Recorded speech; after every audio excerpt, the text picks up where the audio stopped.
estudiando este libro que es Primera de Samuel, los días miércoles. El día de hoy vamos a terminar, ya vamos a llegar, hemos llegado ya a lo que es el capítulo final, que es el capítulo número 31. Y aprovechando que vamos a iniciar, voy a hacer una recapitulación de lo que hemos visto, muy general, pero antes quiero contarles una ilustración. Y es algo que dice así. Resulta que en una aldea había una persona que era muy sabio, ya de la tercera edad, y el pueblo acostumbraba a ir con él a pedirle consejo, y él siempre daba el consejo adecuado, el consejo certero. Iban y le preguntaban, venía gente de otros lugares y siempre daba el consejo adecuado. Pero nunca faltan, desgraciadamente, los envidiosos, ¿verdad? 2, 3 personas que, oye, ¿por qué viene tanta gente a verlo? ¿Por qué nunca se equivoca? Y dijeron, vamos a hacer esto, vamos a buscar una persona que sea lo suficientemente inteligente para que le haga una pregunta que el sabio no pueda contestar, y lo vamos a hacer quedar mal, de una vez, para que se le quite lo soberbio. Obviamente no era así, pero decían para que se le quite lo soberbio, lo altanero, y inventaban mil cosas, ¿no? Anduvieron buscando en diferentes lugares quién podía hacerle esa pregunta. Encontraron una persona que tenía fama de ser muy inteligente. Fueron con esa persona, le explicaron su problema y él dijo, claro que voy, yo le voy a hacer una pregunta y no va a poder contestármela. Los días de ese sabio están contados como tal. Y dijeron ellos, muy bien, vamos para allá a que le haga la pregunta, ¿no? Y dice, claro que sí. Y antes de ir le dicen, oye, pero espérame, ¿nos puedes tú, por favor, compartir la pregunta que le vas a hacer al sabio? Y él dice, sí, claro. Y le comparte a estas personas, este grupito. Dice, mira, yo aquí traigo un pájaro pequeño, me lo voy a poner atrás. Y cuando esté frente al sabio le voy a decir, contéstame, sabio, ¿el pájaro está vivo o está muerto? Y si el sabio me dice que el pájaro está vivo, lo voy a tronar. Y se lo voy a mostrar y va a estar muerto. Bien fácil. Y todos empezaron a aplaudir, oye, qué bien. Y si él me dice que el pájaro está muerto, simplemente se lo muestro y el pájaro está vivo. Y todo el mundo empieza a aplaudir, empiezan a invitar a toda la gente de la aldea y no les dicen lo que va a hacer este hombre, pero les dicen, ya trajimos una persona que le va a hacer la pregunta que no va a poder contestar. Y toda la gente que no les gusta el chisme, iban todos. Iban hacia arriba. Él vivía en una colina, en una choza ahí, solito, y él estaba afuera sentado en una piedra, ¿no? Y llegan todos, ¿no? Y le dicen, sabio, le traemos a esta persona que tiene una pregunta para usted. Le dice, sí, ¿cómo no? ¿Cuál es la pregunta? Y este hombre le dice, ¿no? Sabio, tengo aquí un pájaro entre mis manos. ¿El pájaro está vivo o está muerto? ¿Cuál es la respuesta? El sabio se le queda mirando, suspira profundo, lo mira a los ojos y le dice, buen hombre, la respuesta está en tus manos. Amén. El título del tema que vamos a ver hoy le hemos puesto con Dios o sin Dios. Y hablando de respuestas, en específico de decisiones, es una decisión bien interesante que tenemos nosotros como seres humanos. ¿Quiero vivir mi vida con Dios? ¿O la quiero vivir sin Dios? Normalmente tenemos la creencia de que todos somos hijos de Dios.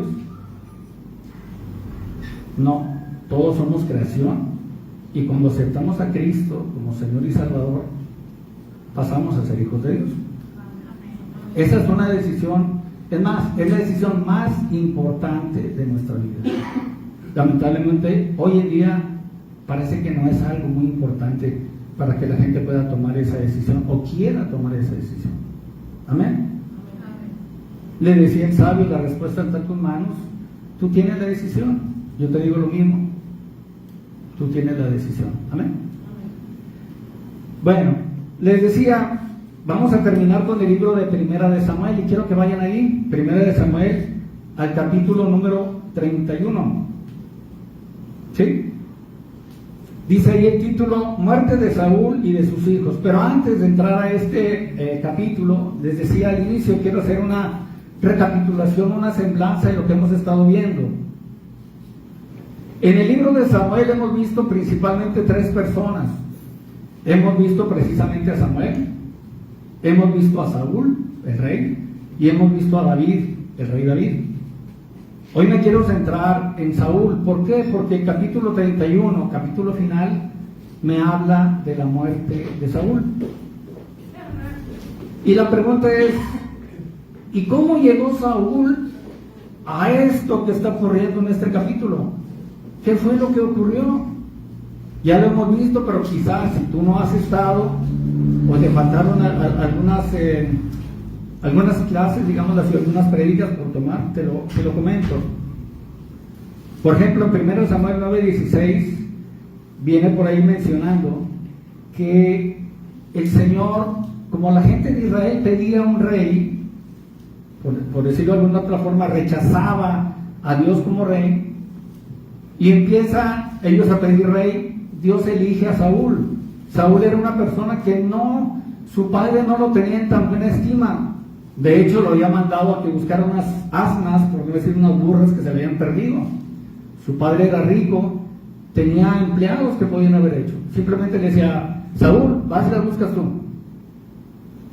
Saúl en eso va y visita a este que se le llamaba vidente, que era, hablando de sabios, pues era el sacerdote Samuel, hombre de Dios, y va y se presenta ante él, y Dios le había dicho, yo te voy a mandar a la persona que vas a poner como rey, y me lo vas a ungir.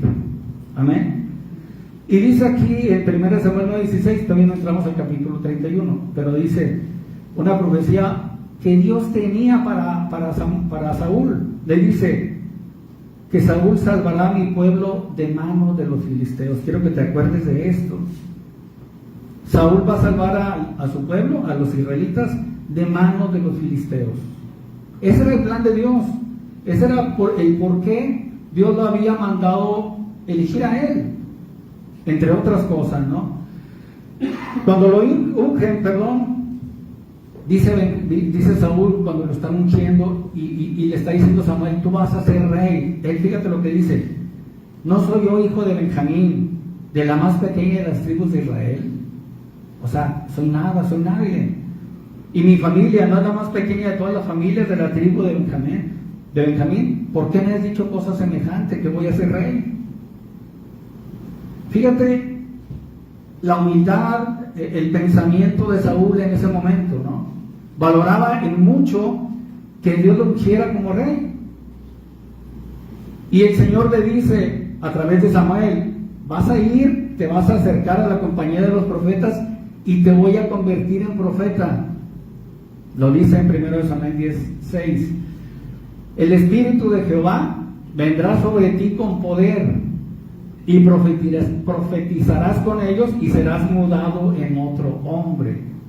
Imagínate qué bendición.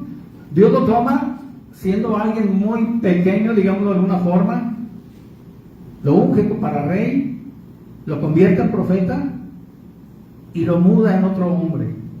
Amén. Y cuando va Samuel días después ya a coronarlo como rey, Saúl estaba escondido. Todo el pueblo estaba en la plaza esperando que Samuel dijera quién era, y dijo, Dios me dice que es Saúl. Y todo el mundo lo anduvo buscando y no lo encontraban. Saúl estaba escondido. Amén. Y Dios, que nada se le puede esconder a Dios, le dice a Samuel, está escondido allá en tal lugar. Y casi arrastran, lo traen y lo ponen como rey. Hasta ahí todo va bien. Una gran bendición de Dios, un hombre humilde, un hombre que valoraba mucho lo que Dios le estaba dando y hasta estaba con mucho nervio, ¿no? Y pasa una cosa bien tremenda. En 1 Samuel 11 sucede esto. Llega un pueblo que se llama los amonitas, van contra otros que son de Jabes, y le dicen, voy a hacer pacto contigo, no te voy a hacer nada, pero a cada uno de ustedes le voy a sacar un ojo. Y van ustedes a depender de mí. Tú dime, si no, entramos en guerra y te va a ir peor. Y ese pueblo de Jabes de Galaad va con Saúl, que ya era rey, y lo que hace Saúl es que junta a todo el mundo y va y pelea con los amonitas. Fíjate lo que dice: al oír estas palabras, Saúl, el Espíritu de Dios vino sobre él con poder y se encendió en ira en gran manera. Estaba súper cercano el Espíritu Santo con él, trabajando con él, profeta, rey y un gran guerrero. ¿Y qué fue lo que pasó después? Saúl perdió pisada y se convirtió en un hombre que tomó una decisión y dijo: yo voy a caminar sin Dios. Yo soy lo suficientemente inteligente, lo suficientemente fuerte, y ahora las decisiones las tomo yo. Y vemos varios ejemplos. Por ejemplo, cuando le dice Samuel: espérame porque voy a hacer sacrificio, espérame 7 días. Llegó el 7º día y rápido Saúl dijo: este ya se tardó. ¿Qué tan difícil hacer un holocausto? Simplemente agarra un animal y lo quema y se acabó. Y lo hizo. Y llega Samuel y se molesta, le dice: locamente has hecho. Has desobedecido el mandamiento del Señor, porque el Señor dijo que lo iba a hacer yo, no lo ibas a hacer tú. Ahí vemos ya cómo el corazón de Saúl cambia. Y luego Dios le encarga otro trabajo, le dice: vas, Saúl, y me destruyes a los amalecitas, el pueblo de Amalek, porque son pecadores. Pero quiero que mates a todos, desde niños, adultos, mujeres, animales, todo. Y lo que hace Saúl es que va, mata a todas las personas, pero no mata al rey, se lo trae y se trae los animales. Y cuando Samuel le pregunta: ¿y por qué no obedeciste a Dios? ¿Por qué no hiciste lo que te mandó? Él cínicamente dice: me traje los animales porque quiero hacer holocausto, sacrificios. Eso Dios no lo pasó por alto, y eso le molestó mucho a Dios. Y decía que a partir de ahí Dios lo desechó, y ahora venía sobre Saúl, ya no venía el Espíritu Santo, ahora venía un espíritu malo que lo atormentaba continuamente. Las consecuencias de abandonar a Dios.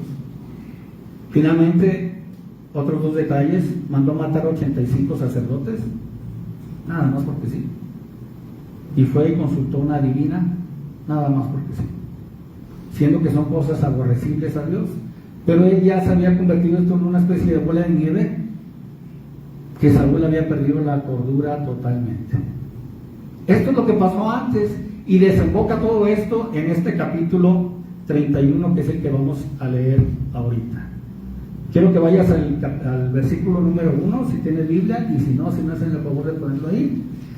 Y dice: los filisteos, pues pelearon contra Israel, y los de Israel huyeron delante de los filisteos y cayeron muertos en el monte de Gilboa. Yo no leo en este versículo que diga que Saúl se puso a orar para que Dios le diera la victoria. Ya no habla de Dios, ya no se comunica con Dios, ya no busca a Dios. Era muy diferente a David. Si tú recuerdas, David, antes de hacer algo, iba y consultaba al Señor. Incluso cuando le secuestraron la familia, lo primero que hubiera hecho yo era ir sobre los que lo secuestraron. David no. David se hinca y le dice: Señor, voy y lo busco, voy y lo rescato. Cuando está antes en la cueva de Adulam, escondiéndose de Saúl, viene gente y le dice: David, llegaron a atacar al pueblo de Keila, ¿puedes ir con tu gente, con tus 400 hombres, a ayudarles? Y él no fue un parabucón y dijo: yo voy. Lo que hizo fue rodillas: Señor, voy. Sí, ve, te voy a dar la victoria. Pero David siempre iba a Dios. Y Saúl no. Saúl se había convertido en un bravucón, en un envidioso, en alguien que quería matar a David, y era su obsesión matar a David. Y miren las consecuencias de un hombre que había perdido ya la cordura y que vivía sin Dios. Dice, para empezar, los de Israel huyeron. Esa es una gran vergüenza, porque estamos hablando no de cualquier ejército, estamos hablando del pueblo de Dios, del pueblo que Dios ama. Y estaba siendo ahuyentado. Y luego dice, peor todavía, y cayeron muertos en el monte de Gilboa. Leyendo un poquito más, decía que habían ellos tenido la batalla en el valle de Jezreel, y que de ahí los filisteos los echaron en corrida hasta el monte de Gilboa, cosa ya vergonzosa. Y en Gilboa los mataron. Al pueblo de Dios, no a cualquier persona. Estamos hablando del pueblo de Dios, y eso lamentablemente era muy triste. ¿Qué podríamos esperar de un hombre que ya no tiene a Dios? Era una derrota, ¿no? Recordemos lo que dijo Jesús en Juan 15:15. Él nos dice: yo soy la vid. Esa clase la vimos hace no mucho con el pastor Pedro aquí un domingo. Y dice el Señor Jesús a nosotros, a ti y a mí: yo soy la vid, vosotros los pámpanos. El que permanece en mí y yo en él, este lleva mucho fruto, porque separados de mí nada podéis hacer. Y cuando Dios dice nada, está diciendo nada. Y ahí lo estás viendo. Una derrota vergonzosa, algo demasiado triste, por una persona que simplemente se olvidó del Señor. Amén. Dice en el versículo número 2: y siguiendo los filisteos a Saúl y a sus hijos, ¿qué pasó? ¿Te acuerdas de Jonatán o Jonatán? El mejor amigo de David, un muchacho súper noble, tan noble que le dijo a David: yo sé que Dios te ha puesto para rey, y lo aceptó. No tenía el corazón de Saúl, era muy diferente. Yo pregunto, ¿qué culpa tenía Jonatán? No se habla mucho en la Biblia de Abinadab y Malquisúa, los otros hijos de Saúl, pero ¿qué culpa tienen los hijos de los errores de los padres? Nosotros como padres tenemos una gran responsabilidad, porque nuestros hijos nos están viendo todo el día. Y dice el dicho que el ejemplo arrasa. Podemos hablarles mil cosas. Podemos decirle: yo soy cristiano, yo esto, yo aquello. Él se va a basar en tu comportamiento, en lo que estás viendo. Amén. Repito, como padres y padres cristianos, mucha responsabilidad. Ahora sí que, como dicen por ahí, mucho ojo. En 1 de Pedro nos dice 5:8: sed sobrios y velad, porque nuestro adversario el diablo, como león rugiente, anda alrededor buscando a quien devorar. Ahora sí, como los leones en la manada buscan al más débil, y normalmente el diablo va sobre nuestros hijos. Y ya no son los tiempos aquellos en los que yo viví, o donde usted vivió. A lo mejor usted no es joven, pero en aquel tiempo no había tanta tentación como la hay hoy. Hoy simplemente agarras esto y tienes contacto con mucha tentación, y no sabemos ni siquiera qué están viendo nuestros hijos aquí. Y a veces cometemos el error de decirle: entretente, estoy ocupado, estoy ocupada. O se encierran en el cuarto y no sabemos qué están viendo. Anda buscando a quién devorar. Y una cosa bien interesante, Dios no está jugando, ni el diablo está jugando. Por una razón muy sencilla, estamos en una guerra. Y no la vemos a veces así. Nosotros sí nos ponemos a jugar. Pero esto no es cosa de juego. No estamos jugando la vida eterna y la vida eterna de nuestros hijos. Amén. Seguimos leyendo. Ya vamos a terminar. Faltan como 4 horas nada más. Versículo número 3. Y arreció la batalla contra Saúl y le alcanzaron los flecheros. O sea, hace que lo hirieron. Dice, lo alcanzaron los flecheros. Una flecha lo alcanzó. Y dice, y tuvo gran temor de ellos. ¿Te acuerdas que te decía yo hace ratito que un espíritu malo lo atormentaba? Y él tenía mucho miedo. El demonio ya se acercaba simplemente porque el Espíritu Santo ya no estaba alrededor de Saúl. Amén. Dice la palabra por ahí que el anticristo no se ha presentado aún, porque al presente hay algo que lo detiene. No tengo la cita, me vino ahorita a la mente, pero dice así, que no se ha presentado al anticristo porque al presente hay algo que lo detiene, y ese algo es la presencia del Espíritu Santo aquí en la tierra todavía. Cuando venga el arrebatamiento y se vaya el Espíritu Santo con la iglesia, a ver cómo le va a quien se haya quedado. Yo me voy. Si Dios no hace el favor, ¿no? Y hay que luchar para eso. Porque imagínense lo que hizo con Saúl. Gran temor, muerte de los hijos, etc. Y tú volteas hacia todos lados y la cosa está cada vez más tremenda por la desobediencia de la gente, por decir con Dios o sin Dios, sin Dios. Es más divertido, le caigo mejor a la gente, no tengo nada que me diga que no. ¿Sí? Ahí te encargo, ¿no? Si te llegas a quedar, bueno, yo sé que usted no, y los de allá tampoco, pero va a estar la cosa bien tremenda, ¿sí? Estamos en el versículo número 3. En el 4 dice, entonces dijo Saúl a su escudero, saca tu espada y traspásame con ella, en otras palabras, asesíname, para que no vengan estos incircuncisos y me traspasen y me escarnezcan, o sea, y se burlen de mí. Mas su escudero no quería, porque tenía gran... También el diablo andaba rondando y los tenía a los dos fritos. Un espíritu de suicidio rondando de una manera bien tremenda, ¿no? Entonces tomó Saúl su propia espada y se echó sobre ella. Qué triste, ¿no? Estamos hablando de alguien que había sido ungido por Dios, lo vimos ahorita, que Dios lo había convertido en profeta, que Dios lo hizo rey, que Dios le dio muchas cosas, siendo alguien así. Y llegó un momento en que él se creyó autosuficiente, y la consecuencia lamentablemente está ahí.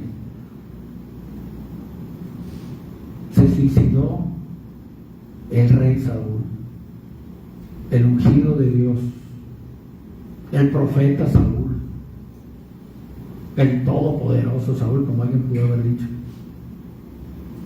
Es triste, ¿no? Ahora sí que estamos viendo una película triste, ¿no? Número 5. Y viendo su escudero a Saúl muerto, él también se echó sobre su espada y murió con él. Dice en el 6, así murió Saúl en aquel día, juntamente ¿con quién? Con sus 3 hijos, su escudero y todos sus varones. Qué tragedia, qué tragedia. Y ahora sí que vamos de tragedia en tragedia, en tragedia, en tragedia. Pero eso pasa si nos olvidamos de Dios. Hay que ponernos muy listos. Dice la palabra, el que piensa estar firme, mire que no caiga. El que piensa estar firme, mire que no caiga. ¿Sí? Dice en Jeremías 17:13: oh Señor, esperanza de Israel, todos los que te dejan serán avergonzados, y los que se apartan de mí serán escritos en el polvo, porque dejaron a Jehová manantial de aguas vivas. Es una advertencia bien tremenda que se da en el libro de Jeremías. ¿Quieres separarte del Señor? Hazlo. Vas a ser avergonzado, vas a quedar en el polvo. En Isaías 1:28 dice algo bien tremendo: pero los transgresores y los pecadores a una serán quebrantados, y los que dejan a Jehová serán consumidos. Parece que dice ahí te hablan, Saúl. ¿Sí? Advertencias que el Señor da, que nos dice: cuídate, ten cuidado, no te confíes, no te confíes. Amén. Versículo número 7: y los de Israel, que eran del otro lado del valle y del otro lado del Jordán, viendo que Israel había huido y que Saúl y sus hijos habían sido muertos, dejaron las ciudades y huyeron, y los filisteos vinieron y habitaron en ellas. Viene una palabra bien tremenda, viene ahí en el inicio del tercer renglón. Dice: viendo que Israel había huido. Yo les decía ahorita a ustedes que como padres tenemos una responsabilidad, como cristianos también. Hay gente nueva en el cristianismo que ve a los que tienen más tiempo y los toma como referencia. Pero si ve que esa persona no anda bien en el camino de Dios y se dice cristiano, ¿qué hace? Huyen, se van por el mal testimonio que ven aquí de una persona. Pueden venir y ver a una persona aquí que está llorando, que está lavando, etcétera, y lo ven allá afuera haciendo otra cosa. ¿Volverá a la iglesia siendo esa persona siendo nuevo? Tenemos una gran responsabilidad con la familia y con la familia de Dios. Cuidado, cuidado, cuidado. Estamos en el versículo número 7. Dice por ahí mismo dice abajo, dice: los filisteos vinieron y habitaron en ellas. ¿En dónde? En las ciudades que dejaron vacías el pueblo de Israel. Jesús nos advirtió una cosa bien tremenda. En Mateo 12:43 dice: cuando el espíritu inmundo sale del hombre, anda por lugares secos buscando reposo y no lo halla. Entonces dice: volverá a mi casa de donde salí. Y cuando llega, la halla desocupada, barrida y adornada. Entonces va y toma consigo otros 7 espíritus peores que él, y entrados moran allí. Y el postrer estado, o sea, el estado siguiente de ese hombre, viene a ser peor que el primero, viene a estar peor que como estaba antes. Así también le acontecerá a esta mala generación. A veces venimos, conocemos de Cristo, nos acercamos a Cristo, Dios nos limpia, nos hace nuevas criaturas, se nos pasa el tiempo y decimos: luego voy a la iglesia, luego me acerco, y de repente se acabó. Y es cuando el diablo simplemente se frota las manos y dice: ahora sí, ¿qué te traías tú que andabas alabando y evangelizando? Es necesario que tengamos muy cerca de nosotros y dentro de nosotros al Espíritu Santo. Sin Él nada podemos hacer. Y cuando Él está con nosotros, estamos protegidos. Amén. Vamos a seguir, estamos ya vamos a terminar. El número 8 dice: aconteció el siguiente día que viniendo los filisteos a despojar a los muertos, hallaron a Saúl y a sus 3 hijos tendidos en el monte de Gilboa, y le cortaron la cabeza y le despojaron de las armas, y enviaron mensajeros por toda la tierra de los filisteos para que llevaran las buenas nuevas en el templo de sus ídolos y al pueblo, y pusieron sus armas estoy en el versículo 10, en el templo de Astarot, y colgaron su cuerpo en el muro de Betzán. ¿Qué hicieron ellos? Regresaron donde estaba el cuerpo de Saúl y se vengaron. ¿Te acuerdas de Goliat? Que David lo había vencido, le cortó la cabeza y le quitó la espada. Fue algo similar. Ahora va la mía. Matamos a Saúl, le cortamos la cabeza y le despojamos de sus armas. Y no solamente eso, también se lo llevaron, dice, tomaron sus huesos, dice que lo llevaron al templo de Astarot y colgaron su cuerpo en el muro de Betzán, como una especie de trofeo, una venganza, una burla, un escarnio para Saúl, para lo que fue Saúl. Miren, este fue un cristiano, por decirlo en palabras actuales. Y eso es lo que quiere el diablo: sacarte de la iglesia y traerte por la calle de la amargura. Es muy fácil decir, mañana no vengo, pero luego se nos hace costumbre y decimos, no vengo el miércoles, no pasó nada, bueno, tampoco voy el domingo. Si yo te contara, no tengo tiempo, se me acaba el tiempo, pero te lo digo porque lo sé y lo he vivido. Es muy cómodo decir no voy. Es muy cómodo decir, hoy no pienso en Dios, estoy ocupado, tengo muchas cosas que hacer. Y se va, y se va, y se va, y se va. Y el otro nada más está esperando como león, alrededor. Y cuando ya es tiempo, se lanza sobre ti y se lanza sobre tu familia. Este es un mensaje de advertencia que Dios nos da y nos dice, no nos dormamos en nuestros laureles, pongámonos listos. ¿Sí? Termino con esto. Mas oyendo los de Jabes de Galaad esto que los filisteos le hicieron a Saúl, versículo 12, todos los hombres valientes se levantaron y anduvieron toda aquella noche y quitaron el cuerpo de Saúl y los cuerpos de sus hijos del muro de Betzán. Y viniendo a Jabes, los quemaron allí y tomaron sus huesos, los sepultaron debajo de un árbol en Jabes y ayunaron 7 días. Dice la palabra que Dios no nos ha dado un espíritu de timidez, sino de poder, de amor y de dominio propio.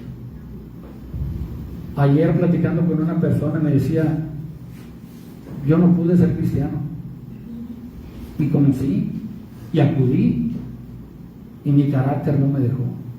Soy muy agresivo, por cualquier cosa me ando peleando, o sea, me ando agarrando a golpes. Para ser cristiano se necesita ser muy valiente, me decía él. Se necesita ser muy valiente, dice, no es cosa fácil. Dice, yo no pude. Y él está hablando al Señor y me dice, yo no pude. No es fácil. A mí con que alguien yo le platique de Dios y me diga que no, me detundo a golpes. ¿Cómo? Que no tengo dominio propio. Dios nos ha dado el dominio propio. Amén. Hablando, y con esto termino, hablando de obediencia. Aquí veíamos al tremendo Saúl que fue desobediente a Dios, ya no consultaba a Dios, ya no le preguntaba a Dios, ya no hacía a Dios en su vida. Él hacía lo que él quería. ¿Sí? Y nosotros tenemos un ejemplo de obediencia súper grande, súper grande. Quizá podamos ver a David y decir, wow, David, tremendo. Y podamos ver otros varones de Dios en la Biblia y decimos, tremendo, tremendo, tremendo. Y hay muchos ejemplos. Pero el ejemplo mayor es Cristo. Yo la verdad, y acá entre nos, creo que no me están viendo ahí arriba en el Facebook, pero la verdad se me hace difícil entender a Dios. ¿Quién daría a su hijo y que dé su vida por una bola de pecadores? Y si tú dijeras, bueno, es que el hijo también es pecador, bueno, pero el hijo fue perfecto, es perfecto, nunca pecó. Y que vaya a la cruz y que pague por los pecados de nosotros que le fallamos todos los días. No lo entiendo. La única respuesta que encuentro es amor, misericordia. Tú podrás tener otra palabra que también encaje, ¿no? Y Jesús no vino aquí y dijo, ¿sabes qué? Yo soy Dios y yo quiero vivir en el mejor palacio y quiero lo mejor de lo mejor. Tú conoces la historia de nuestro Señor. Acabamos de pasar o estamos en esta Semana Santa y hemos recordado continuamente ese sacrificio que hizo por nosotros, ¿sí? Fíjate, dice en Romanos 5:19, porque así como la desobediencia de un hombre, está hablando de Adán, los muchos fueron constituidos pecadores, pero así también por la obediencia de uno, hablando de Cristo, los muchos serán constituidos justos. Y es cosa bien tremenda que yo aparezca ante Dios como alguien justo y limpio y perfecto y santificado, justificado, no por algo que yo haya hecho. Lo que yo hice simplemente, dice la palabra, que son como trapos de inmundicia. Y los trapos de inmundicia, bueno, no digo qué es, pero ahí busca de qué es lo que significa. Y hablando de Cristo también dice en Hebreos 5:8, fíjate, y aunque era hijo, por lo que padeció, aprendió la obediencia, y habiendo sido perfeccionado, vino a ser autor de eterna salvación para todos los que le obedecen. No dice que para todos, dice para todos los que le obedecen. Dijo Jesús, ¿y por qué me dices Señor, Señor, y no haces las cosas que yo digo? Dijeron aquellos, oye, yo expulsé demonios, yo levanté muertos, yo hice esto, yo hice aquello. Y dice, aléjate de mí, no te conozco. Es muy fácil hablar y decir, hay que hacer las cosas. Les digo, Dios no está jugando, el diablo tampoco. Debemos de dejar de jugar, ¿verdad que sí? Y finalizo con esto. Haya pues en vosotros, Filipenses 2:5, haya pues en vosotros este sentir que hubo también en Cristo Jesús, el cual, siendo en forma de Dios, no estimó ser igual a Dios como cosa a que aferrarse. Yo soy Dios, yo que voy a ir a la tierra a pagar por esto, yo no voy. Cosa tremenda. Imagínate que hubiera dicho eso. Wow. Sino que se despojó a sí mismo, tomando forma de siervo, hecho semejante a los hombres, y estando en la condición de hombre, se humilló a sí mismo, haciéndose obediente hasta la muerte. Señor, si es posible que pase de mí este cáliz, dijo allá en Getsemaní cuando ya estaba muy cerca de la crucificaran, pero que no se haga mi voluntad, que se haga la tuya. Tremendo. Obediente hasta la muerte y muerte de cruz, por lo cual Dios también lo exaltó hasta lo sumo, hasta lo alto, y le dio un nombre que es sobre todo nombre. Y gracias a Él, tú y yo tenemos un futuro, una vida eterna, y podemos decir, gracias Cristo, porque Él sí fue obediente. Y eso es lo que le gusta a Dios nuestro Señor, la obediencia. ¿Tenemos tarea? Tenemos tarea, ¿verdad que sí? ¿Eh? Termino con esto. Y te quiero decir que necesitamos a Cristo. Quizá tú ya lo has recibido, pero si no es así, te decía al inicio, no todos somos hijos de Dios. A los que creen en su nombre, dice la palabra, a los que le recibieron, a ellos les dio el poder de ser llamados hijos de Dios. A ellos, a los que le recibieron y a los que creen en su nombre. Le dijo a un hombre, es necesario que nazcas de nuevo. ¿Y cómo puede ser esto? Dirás tú, ¿cómo puedo ser hijo de Dios? Dijo el Señor, arrepentíos. Ese es el paso número 1. Y quizá podemos decir, pero es que no le hago daño a nadie. ¿Eres perfecto? No hay nadie. O pecamos de pensamiento, o de palabra, o de obra. Y todos los días. ¿Verdad que sí? Por eso dice el Señor, número 1, es necesario arrepentirse, y no de la lengua para afuera, decir, Señor, me arrepiento. No.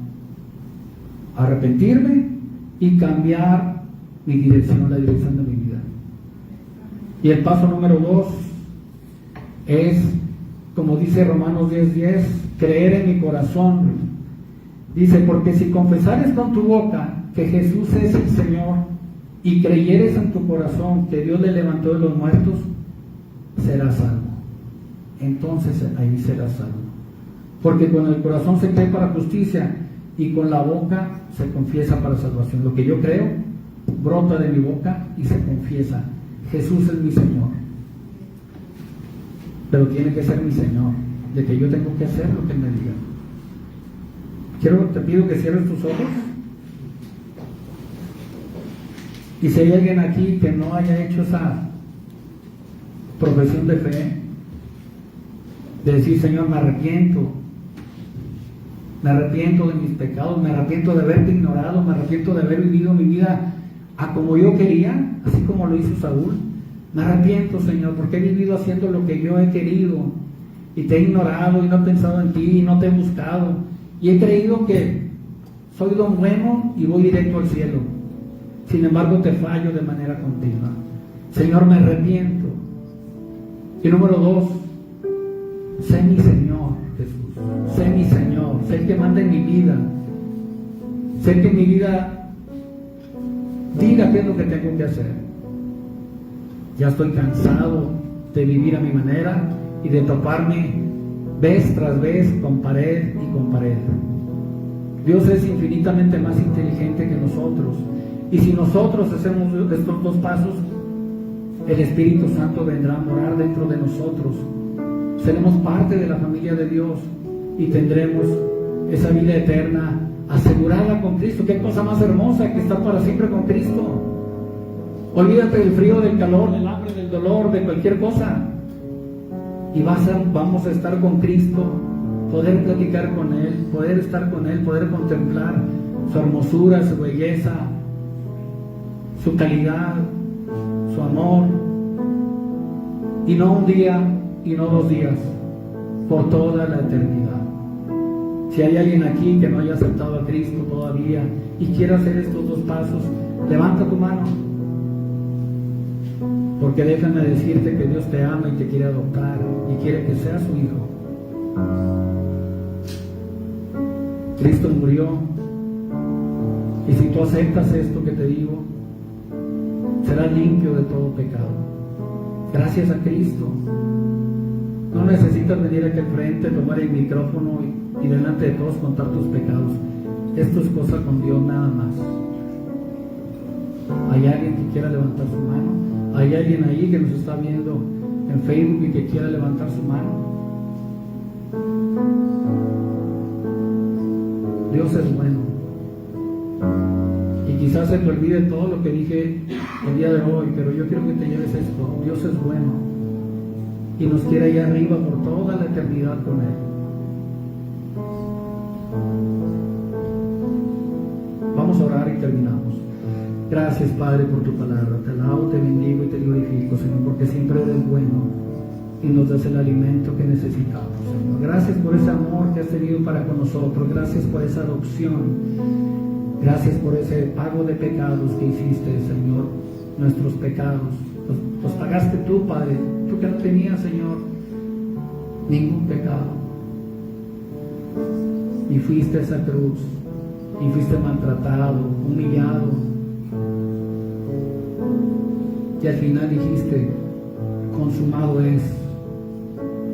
Y yo ahí entendí, David, todos tus pecados están pagados, todos.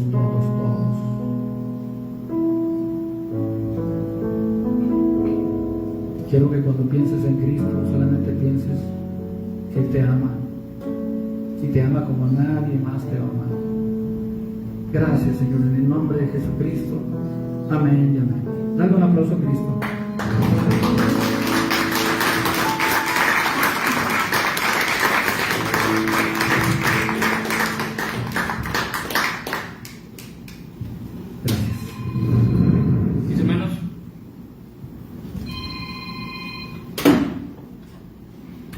Mis hermanos, pues muchas gracias por haber asistido. Nos vemos el próximo miércoles, el próximo domingo, también el miércoles, pues bueno, pues ya con esto damos finalizado este servicio.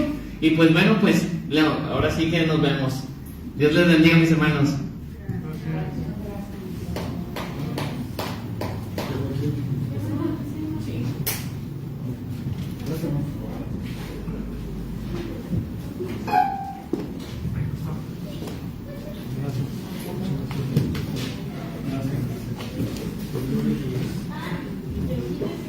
Gracias.